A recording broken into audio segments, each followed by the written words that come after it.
Hello everyone, how are you. ਅਸੀਂ कर रहे हैं जी चैप्टर यूनीफॉर्मली एक्सलरेटेड मोशन। तो इस दे विच ਅਸੀਂ ਹੁਣ तक जो टॉपिक कर चुके हैं वो है इक्वेशनस ऑफ मोशन। तो ग्राफ्स ਨੂੰ स्टडी ਕੀਤਾ ਸੀ ਅਸੀਂ लास्ट ਲੈਕਚਰ ਦੇ ਵਿੱਚ, जिस दे विच स्लोप फाइंड किया है जी वीटी ग्राफ का, तो एरिया फाइंड किया है, तो उस ते बेस्ड असी इक्वेशनस ऑफ मोशन भी ड्राइव किया। ठीक है, इन केस जे तुसी लास्ट लैक्चरस ਨੂੰ मिस किया है तो उसकी लिंक मैं डिस्क्रिप्शन बॉक्स के दे रहा। तो अज असी स्टडी करना है जी एक बहुत ही इंपॉर्टेंट पार्ट इस चैप्टर का, थोड़ा जिहा मैथमैटिकल पार्ट है जिस दे विच असी डिफरेंशिएशन ते इंटीग्रेशन स्टडी करांगे।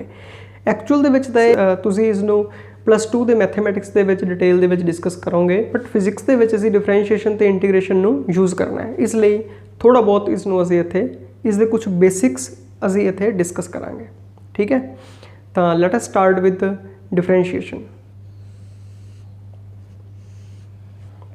देखो जी, इसनूं डिफरेंशिएशन या डेरीवेटिव किया जाता है।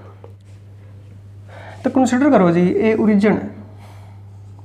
ठीक है, इस साइड से असी बॉडी की पोजीशन जो है वो दस रहे हैं, पोजीशन जो टाइम के नाल वेरी कर रही है। तो ये साडा एक्स डिस्टेंस है जी, ओ तो लैके ए तक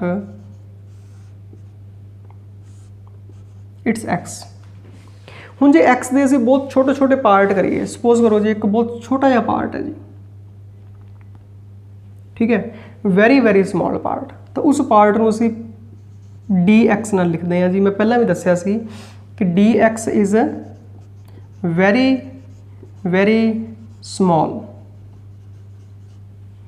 ठीक है, या इसनूं कहा जाता है जी इनफाइनेटेसिमली स्मॉल। इनका एक्चुअल दे विच कहने का मतलब है कि इनफाइनाइट पार्ट कर दिया जी आपां इसदे। ठीक है, तो जो एक छोटा जिहा पार्ट आपां नूं मिलेगा उसी डी एक्स कहांगे। तो जो ये डी एक्स डिसप्लेसमेंट है या D x change in position है, ये किन्ने टाइम दे विच कवर होंदी है, ये डी टी टाइम दे विच कवर होंदी है। इसनूं कवर करने लई कितना टाइम लगता है जी, डी टी। ठीक है, तो d x upon d T change in position over time, ये सानूं वेलोसिटी दसदा है। ठीक है, तो ये है जी चेंज इन एक्स उपर, एक्स कितना चेंज कर रहा है किन्ने टाइम दे विच, डी टी टाइम दे विच। तो ये जो साडे कोल क्वांटिटी बन गई जी d x by d t, इसनूं असीं ये भी कह सकते हैं जी डेरीवेटिव ऑफ एक्स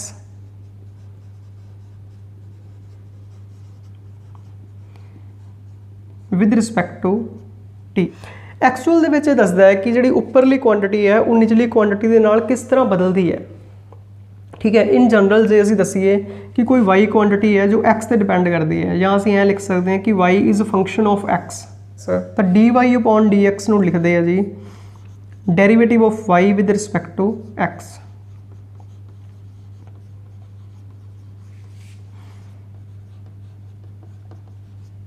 ठीक है, जिस तरह देखो जी असीं एक ग्राफ प्लॉट करते हैं, कल प्लॉट किया सी जी वेलोसिटी टाइम ग्राफ प्लॉट किया सी, किस साइड ते असीं वेलोसिटी लै रहे हैं तो इस साइड ते असीं टाइम लै रहे हैं। ठीक है जी, तो इस तरह का हुंदा जी वेलोसिटी टाइम ग्राफ। इस दे विच असीं किते भी दो पॉइंट लै लैंदे बहुत क्लोज टाइम दे, तो जी स्मॉल चेंज इन टाइम है इसनूं डी टी नाल लिखांगे। ठीक है, उसके करस्पोंडिंग जो चेंज इन वेलोसिटी आएगी तो उसनूं असीं लिखांगे जी डी वी दे नाल। तो d v upon d t, तो इसनूं असीं कह सकते हैं rate of change of velocity with respect to time. But mathematical language के विच असीं ये कह सकते हैं कि derivative of velocity with respect to time. ठीक है, इसका मतलब वेलोसिटी टाइम के नाल चेंज कर रही है। तो मैथमैटिकली इसका मीनिंग की होएगा जी डेरीवेटिव या डिफरेंशिएशन। ठीक है, तो कुछ भी चेंज कर सकता है जी, जिवें D x upon d T है। फिजिक्स के विच तो हुण साडे कोल यही टर्म्स आउणगीਆਂ ना, पोजीशन चेंज कर रही है टाइम के नाल, वेलोसिटी चेंज कर रही है टाइम के नाल, एक्सेलरेशन चेंज कर रहा है टाइम के नाल कि नहीं कर रहा। इस चैप्टर के तो नहीं कर रहा। ठीक है, क्योंकि यूनीफॉर्मली एक्सेलरेटेड मोशन है। तो d x by d t कहांगे असीं change in position with respect to time या rate of change of position with respect to time. तो ये कुछ डेरीवेटिव का कॉन्सैप्ट इत्थे बनता है जी। तो हुण असीं मैथमैटिकली कुछ डेरीवेटिव के फॉर्मूले जिहड़े आ वो समझने हैं, उन्होंने फिर असीं यूज़ करांगे। ठीक है, तो सब तो सिंपल जी बेसिक फॉर्मूला जी जिस तो असीं स्टार्ट कर रहे हैं डेरीवेटिव का। नंबर 1 कि डी बाय डी एक्स कि एक्स के नाल डेरीवेटिव है, किस चीज़ का डेरीवेटिव है जी, वो वेलोसिटी का है, पोजीशन का है, या किस चीज़ का है। ठीक है, चलो सपोज करो जी असीं कहने एक्स की पावर एन का, ठीक है, तो इसका फॉर्मूला असीं याद रखना है जी, ये पावर साडी अगे आ जाएगी। ठीक है, इसनूं बेस कहा जाता है, इसनूं पावर कहते हैं, तो बेस जिन्ना भी सी उसकी पावर एक घटा दी जाती है। दोबारा बेस का डेरीवेटिव तो d by d x of दोबारा एक्स का डेरीवेटिव जी एक्स, तो d x by d x तो कैंसल ही हो जाएगा जी, तो कितना आंसर आ जाएगा एन इंटू एक्स की पावर एन माइनस 1। गल समझ लगी जी। तो ये फर्स्ट फॉर्मूला है जी जो साडा याद रखना है, जो बहुत ही ज़्यादा यूज़ होएगा कि d by d x of x की पावर एन, तो ये बन जाएगा जी एन एक्स की पावर एन माइनस 1 की पावर अगे। ठीक है जी, फिर बेस, फिर उसकी पावर एक घटा देनी है जिन्नी पहला सी, तो फिर बेस का दोबारा डेरीवेटिव। जे बेस वही वेरीएबल जो ऊपर है वही नीचे है तो फिर वो कैंसल हो जाएगा जी, सानू पता है। चलो सपोज करो जी इस तरह आ जाए जी, जे मान लो वेरीएबल सेम ना हो, जे साढ़े को d by d x of y की पावर एन आ जाए तो फिर की होएगा, फिर एन फॉर्मूला वही लगना है, वाई की पावर एन माइनस 1 फिर नाल d y by d x आ जाएगा, फिर ये कैंसल नहीं होएगा, इसनों सानू सॉल्व करना पड़ेगा। ठीक है जी, बट इत्थे जो केसिस होणगे जी ज़्यादा साढ़े कोले इहो ਜਿਹੇ होणगे जिस तरह की ये फॉर्मूला लग रहा है। ठीक है जी, इस फॉर्मूले के बेस्ड मैं एक एग्जाम्पल तुहानू करके दिखाना। सपोज करो जी साढ़े कोले क्वेश्चन है d by d x of x की पावर 7, तो इसका आंसर की आएगा, पावर अगे आ जानी है जी 7, फिर बेस जो साडा एक्स है तो उसकी पावर एक रिड्यूस कर देनी है जी 6। ठीक है, तो d x by d x आएगा, वो तो लगाने की लोड़ ही नहीं क्योंकि उन्हें की हो जाना है, कैंसिल हो जाना है, बेस का दोबारा डेरीवेटिव करांगे। ठीक है, तो इस तरीके के नाल डेरीवेटिव किया जाता है जी। तो ये सब तो इंपॉर्टेंट फॉर्मूला है जी डेरीवेटिव का, जिसनों असीं कि बहुत ही बारी यूज़ करांगे, मतलब हर बारी ऑलमोस्ट यही फॉर्मूला यूज़ होएगा। समझ लग गई जी। देखो जे तुसीं कुछ नोट करना है तो वीडियो को रोक के पॉज करके तुसीं उसका स्क्रीनशॉट ले सकते हो। तो इसलिए मैं कुछ सैकेंड्स लिए बोर्ड तो साइड पर भी हट जाना हुन्ना, तुसीं ये नोट कराया करो।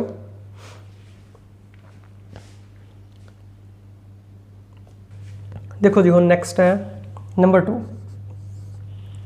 जे साडे कोल इस तरह होवे जी derivative of d by d x, कुछ भी हो सकता है जी, नीचे टाइम के अकॉर्डिंग डेरीवेटिव भी हो सकता है, ठीक है, पोजीशन के अकॉर्डिंग भी हो सकता है, कोई भी वेरीएबल हो सकता है। जब d by d x of c होवे, ठीक है, वेयर सी इज कॉन्स्टेंट,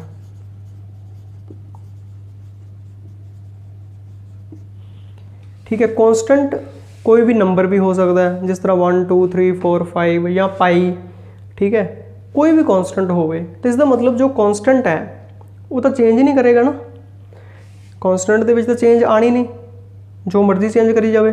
तो जो कॉन्स्टेंट के चेंज नहीं आ रही तो इसका आंसर क्या होएगा 0, इसका मतलब उस कोई चेंज नहीं है। जो कॉन्स्टेंट का डेरीवेटिव करना पवे तो कितना होएगा 0, तो याद रखना है जी। ठीक है, बहुत इंपॉर्टेंट फॉर्मूला है। थर्ड, जे साडे कोल इस तरह होवे जी d by d x of c x की पावर एन, कॉन्स्टेंट ते नाल वेरीएबल, ठीक है, मल्टीप्लाई दे विच, तो फिर की करना है जी, सब तो पहला कॉन्स्टेंट नूं बाहर कढ लेना, क्योंकि कॉन्स्टेंट दे विच वेरीएशन नहीं आनी, वी टेक इट आउटसाइड, 0 नहीं कर देना इत्थे, क्योंकि नाल वेरीएबल भी पिया, वो बदलेगा, जो वो बदलेगा ना तो इनू मल्टीप्लाई होकर पूरी वैल्यू फिर चेंज करेगी। ठीक है, तो इसलिए कॉन्स्टेंट नूं बाहर कढ लेना है। जो कॉन्स्टेंट नूं बाहर कढ लिया जी, बाकी तो आही फार्मूला लग जाएगा जी। ठीक है, तो एक्स की पावर एन का पावर अगे एक्स की पावर एन माइनस 1, तो आंसर आ जाएगा जी। इनू भी एक एग्जाम्पल लेने जी आप, देखो फॉर एग्जाम्पल जी साडे कोल होवे जी d by d x of जी 7 एक्स की पावर 4, ठीक है, आ कॉन्स्टेंट आई 7 बाहर आ जाएगा, d by d x of किस दा रह गया कल्ले एक्स की पावर 4 का। हुण इसनूं सॉल्व करो जी, जी 4 अगे आ जाएगा, एक्स की पावर 1 डिक्रीज़ कर दो, एक्स की पावर 3, ठीक है, तो हो गया जी 28 एक्स की पावर 3, ठीक है, तो ये आंसर आ जाएगा जी। कॉन्स्टेंट भी है तो वेरीएबल भी है। क्लियर। नंबर 4 देखो, जे साडे कोले होवे जी d by d x of तो अंदर दो टर्म्स का सम होवे ए प्लस बी, ठीक है, वेयर ए प्लस बी कुछ वेरीएबल फंक्शनस है जो चेंज कर रहे हैं एक्स के नाल, तो ये डेरीवेटिव इन्हां दा जी अलग अलग हो जाता जी separate d a by d x plus d b by d x, ठीक है। जिस तरह से मल्टीप्लाई करते हैं ना सिंपल उस तरह ही सानू लग रहा है जी, बट ये एक ऑपरेटर है, ठीक है। तो d by d x of a plus b किस दे इक्वल हो जाएगा d a by d x plus d b by d x. जिस तरह मैं तुम्हें ये करके दिखाना, सपोज करो जी साढ़े को आ गया d by d x of, बहुत सिंपल है, साढ़े को वैल्यूज़ आ गई एक्स की पावर 3 प्लस एक्स की पावर 2 प्लस 7, इसनों सॉल्व करना है जी। आ ए है, आ बी है, आ सी है, जिन्ने भी होण ये उन्ने तक लीनियरली ऑपरेट होएगा। देखो की करना है जी, सैपरेट कर दो d by d x of a plus d by d x of b plus d by d x of c, ठीक है। तो इन्होंने सारे ते ये फॉर्मूले लगणगे जी, जिवें एक्स दी क्यूब ते एक्स दी एन का फॉर्मूला लग जाएगा, तो की हो जाएगा जी इसकी पावर अगे आ जाएगी एक्स की पावर 2, इनकी पावर अगे आ जाएगी जी 2, एक्स की पावर 1 लिखने की लोड़ ही नहीं, तो d by d x of constant है 0 हो जाएगा क्योंकि 7 कॉन्सटेंट है ना। तो यही सारे फॉर्मूले अप्लाई करी जाने, तो कितना आंसर आ जाएगा, साढ़े को आंसर आ जाएगा जी 3x की 2 प्लस 2x, ठीक है। तो बेसिकली यही फॉर्मूले है जी जो यूज़ होंगे डेरीवेटिव के, ये 4 फॉर्मूले तुम याद रखने हैं, ठीक है। बाकी जिमें जिमें जिथे जिथे फॉर्मूले होर आई जाएंगे आप यूज़ करी जावांगे, ठीक है जी। उदों तुहानूं दसी जावांगे भी साइन का डेरीवेटिव आंदा है कि कॉस का आंदा है कि किस चीज़ का आंदा है। तो फिलहाल यही बेसिक फॉर्मूले जिहड़े याद रखो, जिवें मैं तुहानूं अप्लाई करके दिखाना एक दे होर क्वेश्चन दे। देखो सपोज करो जी d by d x of साढ़े को आ जाए अंडर रूट एक्स, ठीक है। इस चीज़ को असीं सॉल्व करना है, तो ये की होएगा, देखो d by d x of इसनों लिख लो जी पावर 1/2 भी लिख सकते हैं ना, स्क्वायर रूट एक्स नो, तो असीं पावर 1/2 लिख लेने, यही फार्मूला लगेगा जी बेसिक। देखो पावर अगे आ जाएगी तो की बनेगा 1/2 पावर अगे एक्स की पावर 1/2 माइनस 1, पावर एक डिक्रीज कर दो, एन अगे जी एन एक्स की पावर n माइनस 1, तो ये हो गया 1/2 माइनस 1 हो गया जी माइनस 1/2, ठीक है। तो माइनस 1/2 को नीचे लैके की कर दो 1/2, तो 1/2 को असीं लिख सकते हैं रूट एक्स, तो आंसर आ जाएगा जी, ठीक है। तो इस तरीके असी डेरीवेटिव जो है वो सॉल्व करना है। कुछ होर भी टर्म्स तुहाडे कोले आन तो तुसीं उसनूं सॉल्व कर सकते हो, ठीक है। तो नीचे टाइम के अकॉर्डिंग भी आ सकता है, तो किसी भी वेरीएबल के अकॉर्डिंग हो सकता है। ऊपर हो सकता है जी वेलोसिटी होवे, नीचे टाइम होवे, ऊपर हो सकता है जी पोजीशन होवे, नीचे टाइम होवे, ठीक है। इस तरीके नाल देखो जिवें इत्थे साडे कोल बहुत इंपॉर्टेंट टर्म्स है, असीं लिखते हैं जी d x upon d t, तो असीं दस्सिया सी की है time rate of change of position, तो ये साडी इंस्टैंटेनियस वेलोसिटी है, ठीक है जी। तो जो d v by d t आ जाए time rate of change of velocity, तो ये एक्सेलरेशन है,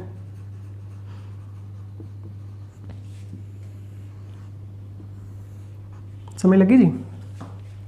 तो ये सीगा जी डेरीवेटिव का कॉन्सैप्ट, डिफरेंशिएशन का कॉन्सैप्ट। हुण असीं करते हैं जी इस तो बाद विच इंटीग्रेशन, एक होर जो इस दे नाल रिलेटेड टॉपिक है, ठीक है। Take a screenshot.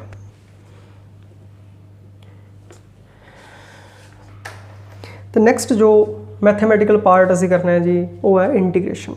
ये बिल्कुल ओपोजिट है डिफरेंशिएशन तो। डिफरेंशिएशन के असी की करते हैं कि एक छोटा जिहा पार्ट फाइंड करते हैं, उसकी वेरीएशन देखते हैं फिर, ठीक है। इत्थे असी की कर रहे हैं उस तरीके दे नाल ही देखो, जे ये वैल्यू साडे कोले ये ओरिजिन है, ओरिजिन तो लैके ए पॉइंट का ये डिस्टेंस एक्स है, ठीक है। सानू पता है जी इसका छोटा जिहा पार्ट असी एक लिया है जिसनों असी की किया है डी एक्स। इंटीग्रेशन का एक सिंबल होंदा है जी, देखो ये सिंबल असी यूज़ करा करांगे इंटीग्रेशन का। जे असी इस डी एक्स नू इंटीग्रेट कर दिंदे हैं, ठीक है। इंटीग्रेट का मतलब होंदा है कि इसके बहुत सारे असी पार्ट किए छोटे छोटे, ठीक है। सारे पार्ट की है डी एक्स है, असी उन्होंने सारे पार्ट्स को कर रहे हैं इकट्ठा कर रहे हैं, ठीक है। तुसी नैशनल इंटीग्रेशन भी सुनी होएगी ना, राष्ट्रीय एकता, सारे इकट्ठे रहना, मिल जुल के रहना। तो उवें असीं की कर रहे हैं कि जिन्ने पार्ट्स असीं कीते है इस दे उन्हां सारे पार्ट्स नूं की कर रहे हैं, इंटीग्रेट कर रहे हैं, कलैक्ट कर रहे हैं। तुसीं आप सोचो जे असीं इहदे छोटे छोटे पार्ट्स कर दईए तो उन्हें सारे पार्ट्स नूं फिर ज्वाइन कर दईए तो की बनेगा, तो की बनेगा जी, वो एक्स बनेगा। समझ लग गई जी। तो ये बेसिक एक रूल है, प्रिंसीपल है इंटीग्रेशन का, जिस दे विच असीं की करते हैं जी d x is equal to d x की इंटीग्रेशन की होगी एक्स। इस तरह जे असीं डी टी की करनी है तो की हो जाएगी टी। समझ लगी। देखो हुण इस दे आपां उस तरीके दे नाल ही आपां इस दे फॉर्मूले करते हैं जिस तरह डिफरेंशिएशन के फॉर्मूले किए हैं। तो एक बेसिक फॉर्मूले तो स्टार्ट करते हैं जी। सपोज करो जी एक्स की पावर एन है, तो जो भी किसी चीज़ की इंटीग्रेशन करनी है तो नाल उसदे डी ऑफ एक्स या वो वेरीएबल भी होएगा। ठीक है, d x d t d y तो नाल रहेगा ही रहेगा। जिस चीज़ की इंटीग्रेशन करनी है जी वो इत्थे होएगा। तो हुण की होएगा जी, देखो एक्स की पावर एन है तो ये हो जाए जो इंटीग्रेशन सॉल्व होगी जी, फिर आ सिंबल नहीं पाना असीं। तो इहदे विच बिल्कुल ओपोजिट होएगा, उहदे विच पावर एक डिक्रीज हो गई सी ना, इहदे विच पावर इनक्रीज हो जाएगी। उहदे विच पावर अगे आ जाती सी, इहदे विच इनक्रीज करके बाद विच नीचे आएगी। देखो डेरीवेटिव दे विच की सीगा, डेरीवेटिव दे विच सीगा कि पहला पावर अगे आएगी फिर एक डिक्रीज होएगी। ठीक है, इहदे विच पावर एक इनक्रीज होएगी फिर नीचे वही लगेगा, जिन्नी इनक्रीज होगी उन्नी नीचे लगेगा जी डिनोमीनेटर दे विच। एक्चुअली डिफरेंशिएशन ते इंटीग्रेशन बिल्कुल एक दूजे तो ओपोजिट है। किस तरह ओपोजिट है ये भी आप एक एग्जाम्पल नाल एक्सप्लेन करांगे। पर इस दे विच एक होर चीज़ है जी, जिहड़ी इंटीग्रेशन है वो दो तरीके की है जी। ठीक है, एक है जी इनडेफिनेट इंटीग्रेशन, ठीक है, दूजी है डेफिनेट इंटीग्रेशन।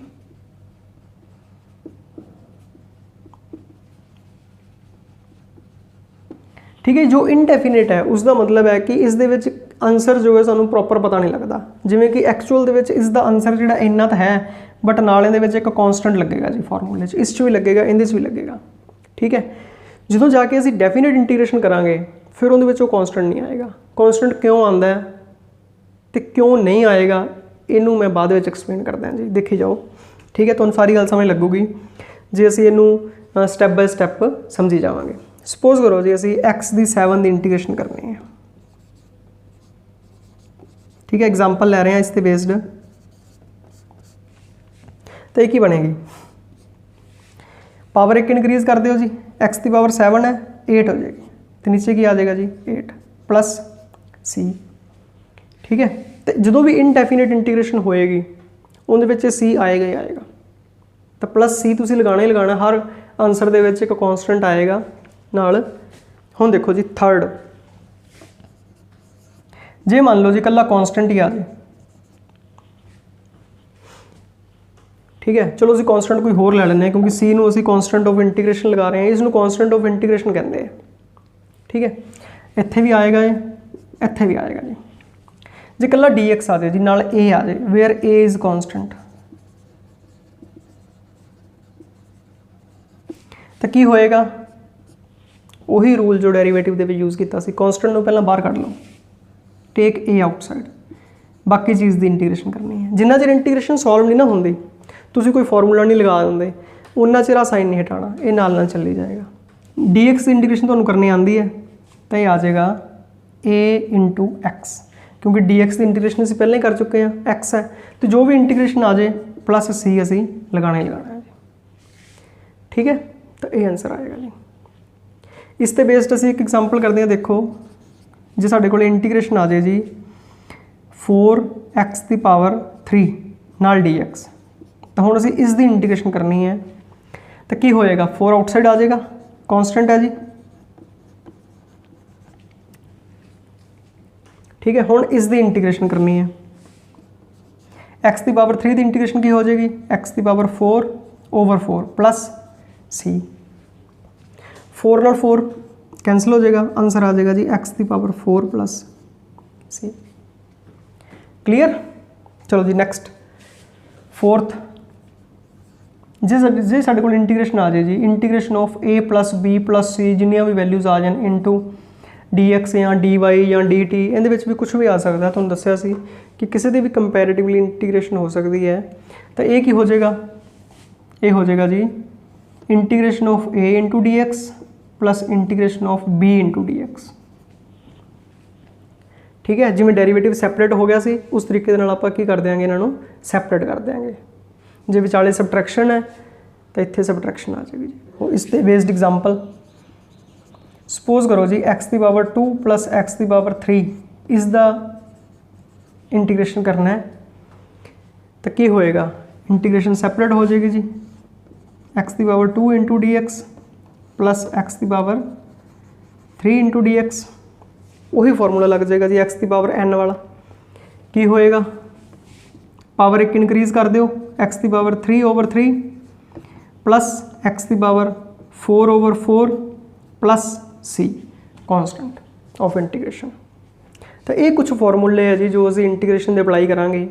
तो हुण असी समझना है ये सारी जो इंटीग्रेशन असी कर रहे थे इनडेफिनिट इंटीग्रेशन सी। तो जो भी असी इनडेफिनिट इंटीग्रेशन करांगे उहदे विच एक कॉन्स्टेंट सी जिहड़ा है वो आएगा।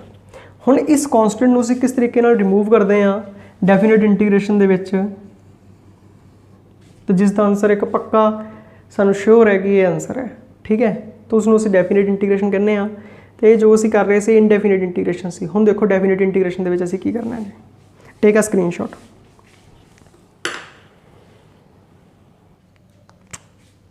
देखो हुण असीं इंटीग्रेट करना है जी एक्स दी एन डी एक्स नूं with limits a to B.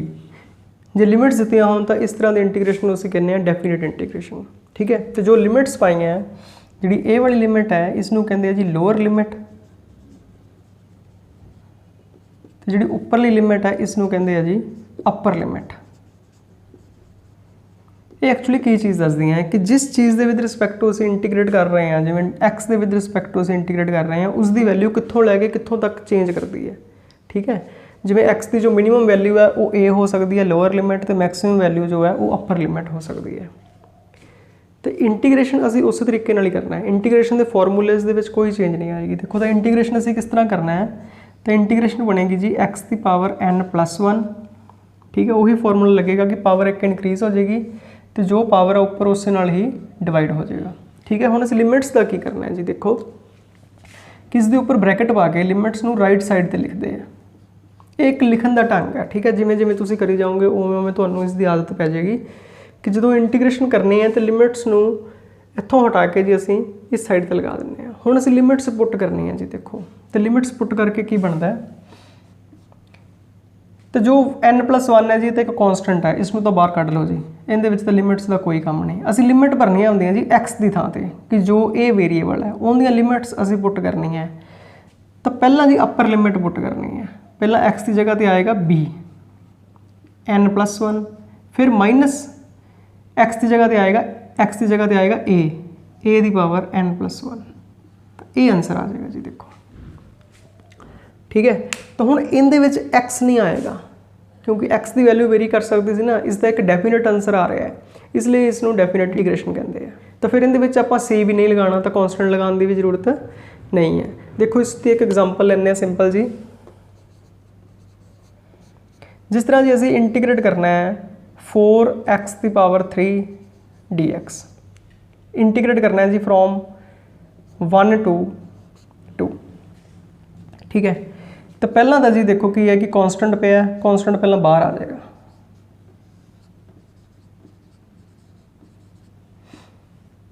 ठीक है, हुण असीं इंटीग्रेशन का फॉर्मूला लगावांगे कि इंटीग्रेट करांगे एक्स की पावर 3 नूं, तो यह हो जाएगा एक्स की पावर 4 ओवर 4।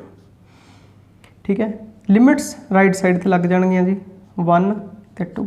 आ 4 नाल 4 कैंसल हो जाएगा। जो 4 बाहर आएगा तो की बच जाएगा बाकी एक्स की 4 लिमिट्स 1 to 2। हुण लिमिट पुट करो जी।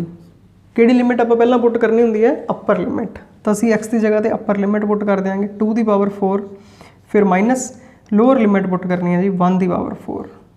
2 की पावर 4 माइनस 1 की पावर 4 सॉल्व कर लो। 2 की पावर 4 होंदा जी 16। ठीक है, 1 की पावर 4 1 नहीं होंदा जी। कितना आंसर आ गया 15। तो इस तरीके दे नाल असीं लिमिट्स नूं सॉल्व करते हैं। इस तरह की इंटीग्रेशन असीं डेफिनेट इंटीग्रेशन कहते हैं। ठीक है। हुण गल रही जी कॉन्सटेंट की कि क्यों कॉन्सटेंट आ रहा सी इनडेफिनेट इंटीग्रेशन दे विच ते इहदे विच कॉन्सटेंट नहीं लगा रहे असीं, तो कॉन्सटेंट क्यों आ रहा सी तुहानूं मैं थोड़ा जिहा समझाउण की कोशिश करना। वैसे एक्चुअल दे विच तां तुसीं इसनूं +2 दे विच मैथमैटिक्स दे विच अंडरस्टैंड कर पाओगे जो कि नॉन मैडिकल के स्टूडेंट करनगे। ठीक है, मैडिकल वालिਆਂ ਲਈ ਤਾਂ बस जी इंटीग्रेशन इन्हां फॉर्मूलिਆਂ तक ही है कि तुसीं इन्हां फॉर्मूलिਆਂ ਨੂੰ याद कर लो तो अप्लाई करो। ठीक है जी। सपोज करो जी साडे कोल दो फंक्शन है, एक है x² ते दूजा है x² + 2। ठीक है, ਅਸੀਂ दोनों का डेरीवेटिव करते हैं। जो ਅਸੀਂ x² का डेरीवेटिव करते हैं तो 2x आएगा, तो जो x² + 2 का डेरीवेटिव करते हैं वो भी 2x आएगा क्योंकि 2 का डेरीवेटिव 0 हो जाएगा। हुण दोनों डेरीवेटिव 2x आ रहा है, जो 2x की इंटीग्रेशन करांगे असीं तो साडे कोल उही दो फंक्शन मिलने चाहिए। साडे कोल x² ते x² + 2 आना चाहिए, बट दोनों केसिस दे विच जो असीं 2x की इंटीग्रेशन करांगे तो साडे कोल x² ही आएगा, x² + 2 नहीं आएगा। तो इसलिए असीं नाल सी लगा दिंदे आ ताकि साडे कोल उहो जी वैल्यू एक्चुअल वैल्यू रिकवर की जा सके। ठीक है, तो आई होप कि कुछ हद तक तुहानूं गल समझ लग गई होएगी। बाकी ज़्यादा डिटेल दे विच तां तुसीं इसनूं +2 दे विच ही कर पाओगे। तो मैनूं लगदा है जी तुहानूं ये समझ लग गया होएगा, ये बहुत ईजी पार्ट है। तो इस चीज़ नूं असीं नैक्सट लैक्चर दे विच यूज़ करांगे। ठीक है, तो इसनूं चंगी तरह याद कर लिया जे, डेरीवेटिव नूं भी ते इंटीग्रेशन नूं भी। ठीक है, so all the best, have a nice day.